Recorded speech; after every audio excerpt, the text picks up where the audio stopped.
In this video, I'll show you how to schedule posts on your Facebook page step by step.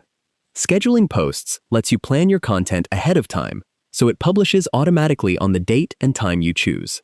To get started, open the Facebook app and sign in to the account that manages your Facebook page. Tap the menu icon, then switch to your page if needed.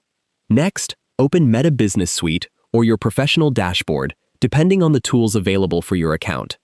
Tap Create Post, then write your caption and add your photos, videos, or other media.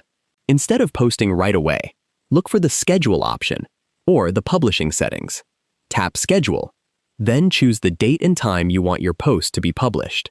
Review your content carefully to make sure everything looks correct, then confirm the scheduled time and save your changes. Your post will be placed in the Scheduled Posts section and will publish automatically at the selected time. If you need to make changes later, return to the Scheduled Posts area, where you can edit, reschedule, or delete upcoming posts before they go live. If you don't see the scheduling option in the Facebook app, try using Meta Business Suite, as scheduling features are commonly managed there. If you found this video helpful, please like the video and subscribe to the channel for more easy app tutorials. Thanks for watching.